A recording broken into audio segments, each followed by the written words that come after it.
Assalamualaikum, perkenalkan nama saya Karan Fani Venolia. Di sini saya akan menjelaskan mengenai kegiatan kampanye praktik baik yang telah saya lakukan pada waktu saya melaksanakan kegiatan PPL 1 di SMA Negeri 3 Jember.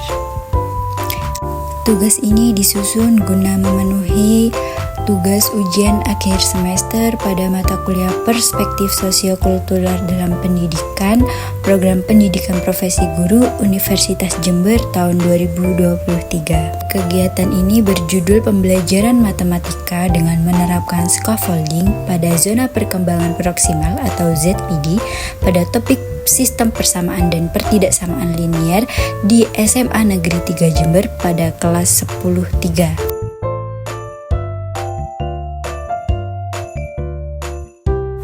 Pembelajaran matematika dengan menerapkan scaffolding pada zona perkembangan proksimal atau ZPD mengacu pada teori perkembangan kognitif yang dikenalkan oleh Lev Vygotsky. ZPD sendiri merupakan sebuah konsep yang menggambarkan mengenai rentang antara apa yang peserta didik dapat lakukan secara mandiri serta apa yang peserta didik dapat lakukan dengan membutuhkan bantuan dari orang lain. Orang lain tersebut merupakan orang yang lebih berpengalaman seperti guru atau rekan sebaya. Dalam ZPD itu sendiri terdapat dua tingkat perkembangan. Yang pertama, terdapat tingkat perkembangan aktual dan yang kedua terdapat tingkat perkembangan yang potensial. Tingkat perkembangan aktual merupakan kemampuan atau tingkat pemahaman yang sudah dimiliki oleh peserta didik dan dapat diperlihatkan dengan melakukan tugas-tugas secara mandiri tanpa bantuan dari orang lain. Sedangkan tingkat perkembangan yang potensial ini adalah kemampuan yang belum sepenuhnya dimiliki oleh peserta didik secara mandiri, tetapi dapat mereka capai atau mereka kembangkan dengan bantuan atau dukungan dari seseorang yang lebih berpengalaman seperti guru atau teman sebaya. Kunci dari konsep ZPD adalah bahwa peserta didik dapat mencapai lebih banyak hal dan memperluas kemampuan mereka dengan bantuan atau arahan dari individu yang lebih berpengalaman atau melalui kolaborasi dengan rekan-rekan sebaya mereka yang memiliki pengetahuan atau keterampilan yang lebih baik dalam sebuah tahap tertentu. Kemudian saat peserta didik belajar dalam ZPD mereka, terdapat peluang untuk pertumbuhan yang signifikan. Hal ini dikarenakan mereka mendapatkan dukungan yang tepat dan sesuai dengan tingkat kemampuan mereka.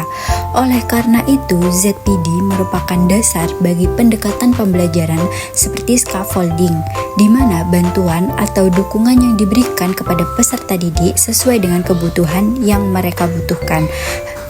Kemudian scaffolding adalah strategi pembelajaran yang dirancang untuk mendukung peserta didik dalam mencapai pemahaman yang lebih dalam mengenai materi yang telah dipelajari.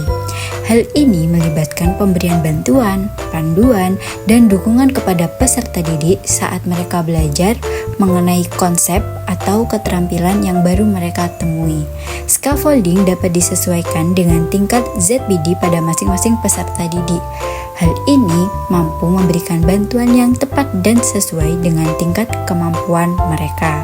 Dalam konteks pembelajaran matematika, menerapkan scaffolding pada ZPD dapat dilakukan dengan beberapa cara.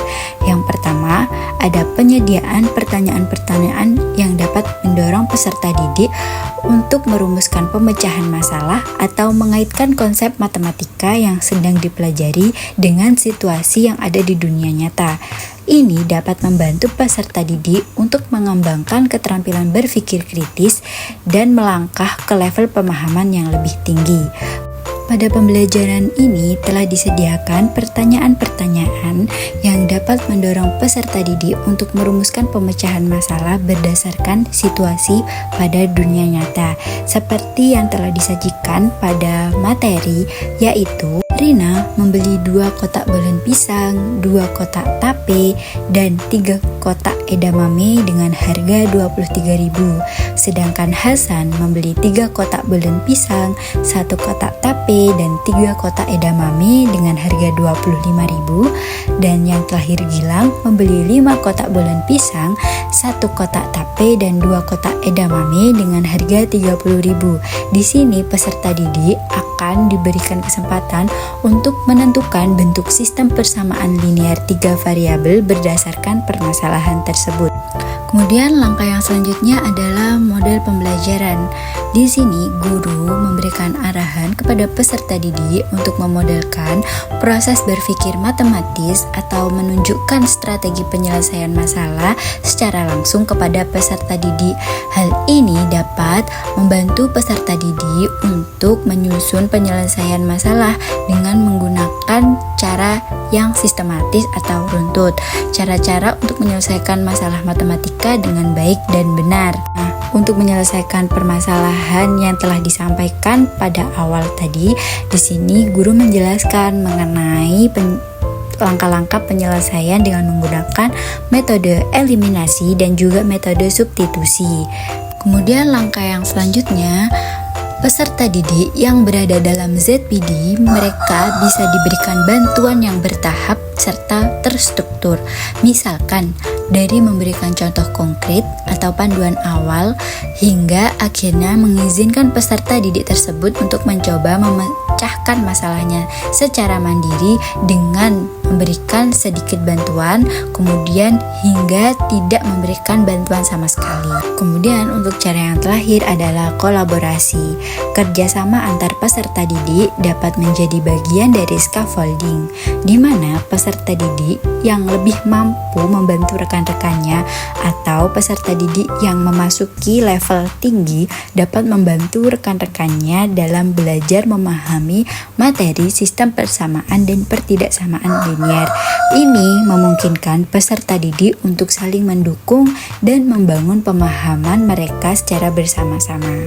Pada awal pembelajaran, peserta didik akan diberikan sebuah asesmen awal, yaitu mengenai materi sistem persamaan linear 2 variabel.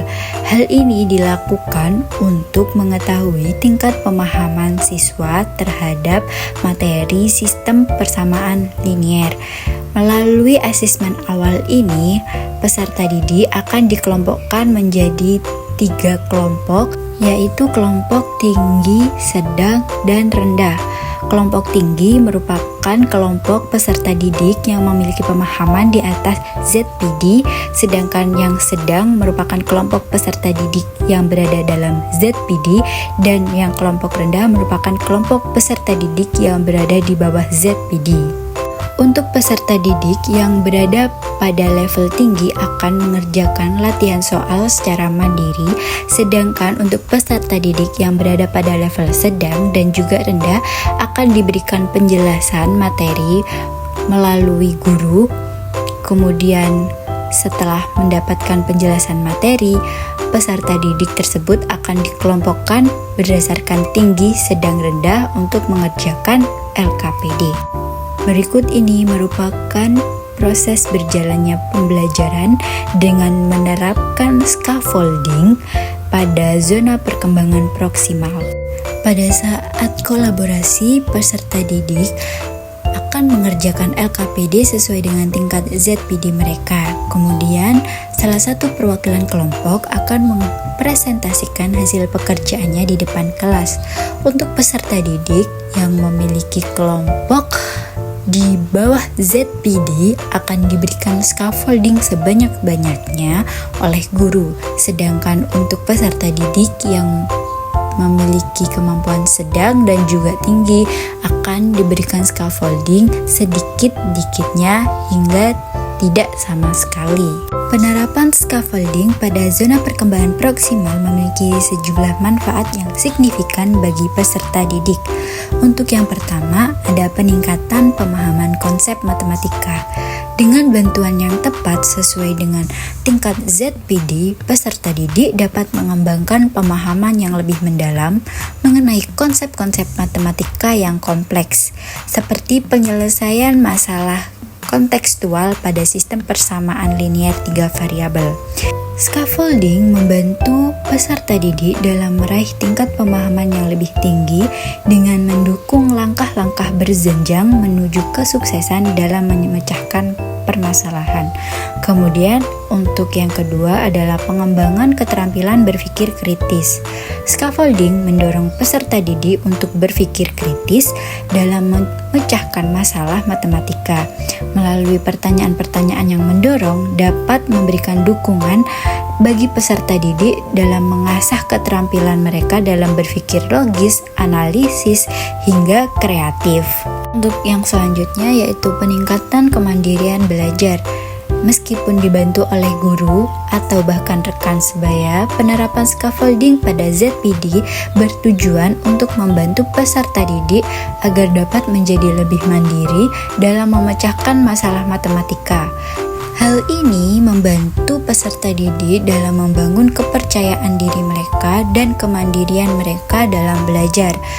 Kemudian, penyesuaian pembelajaran.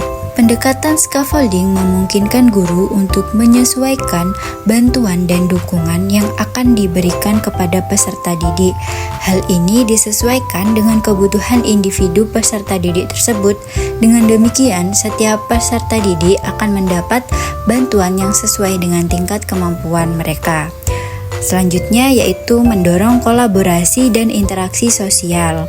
Scaffolding memungkinkan untuk terciptanya kolaborasi antar peserta didik.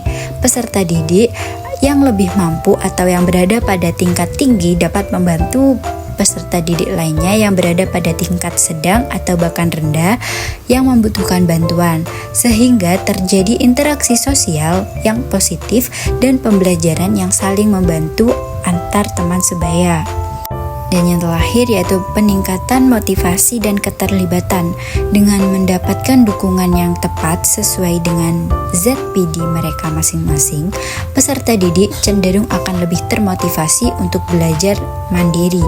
Mereka merasa didukung dalam mengatasi kesulitan dan menyelesaikan tugas-tugas matematika yang diberikan.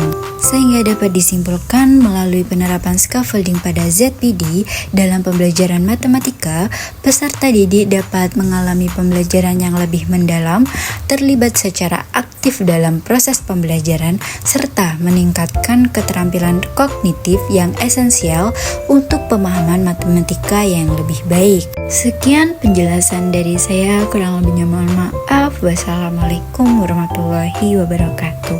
Terima kasih, sampai bertemu kembali.